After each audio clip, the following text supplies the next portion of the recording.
Madam President, I thought that the Republicans wanted to cut taxes. But when it comes to American families' health insurance, they want to raise taxes.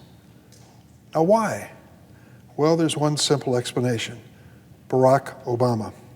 You see, it was Barack Obama who came up with the ACA, the Affordable Care Act, where millions of Americans have access to health insurance, affordable health insurance. 35 million, 1 out of 10 Americans.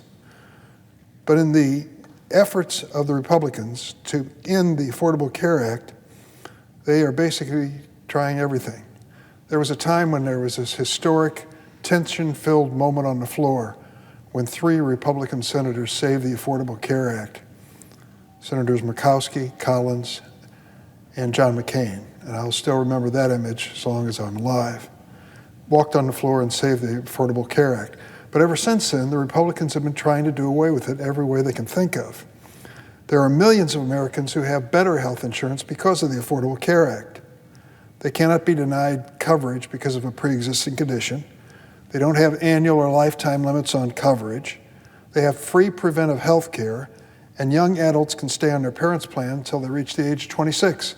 All positive things, wildly popular. Still, the Republicans resist the idea that this is going to be the law of the land if they have anything to say about it. There's no disputing that ACA is one of the greatest public policy accomplishments of a lifetime. But as I mentioned, this life-saving policy is once again under threat from the Republicans. Why? Last year, Congress passed and President Biden signed into law the American Rescue Plan, which, among other things, made ACA health plans more widely available and more affordable for millions of Americans. That package increased the size of ACA's tax credit, which eliminated or reduced out-of-pocket premiums for millions of people. It also expanded eligibility so that more lower and middle-income Americans are now eligible for tax credits. As a result of these improvements, a record 14.5 million people signed up for ACA plans during the 2022 open enrollment period. And understand, thank you very much.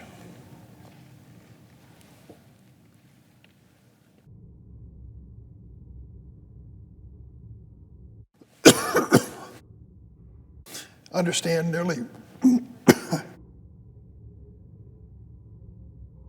of these enrollees found a plan that cost $10 per month or less. Millions of enrollees selected a plan that didn't cost anything. In the midst of this once-in-a-century pandemic, the American Rescue Plan provided families across the nation with peace of mind that have continued access to health insurance. Here's the problem. If Congress doesn't do something, and soon, these enhancements, lowering the cost of premiums for American families, will end. That causes millions of people to lose their health insurance or to have to pay more. If you're at a time of inflation where the cost of living is going up, wouldn't you want to be on the train that says lower health insurance premiums? The Democrats are, the Republicans aren't. Millions of people will either lose their insurance or pay more if we don't do something.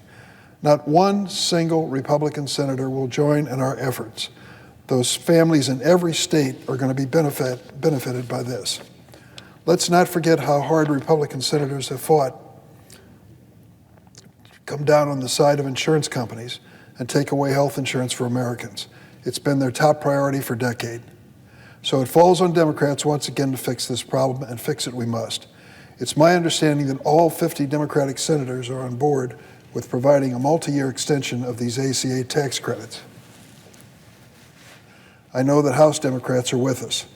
Let us get it done soon, by August, when insurers start notifying customers of their 2023 premiums.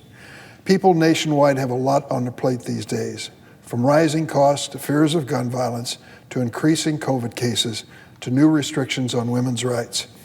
Let us not add to the burden of tax-paying families by hiking their health insurance premiums next year. The Democrats want to fix it.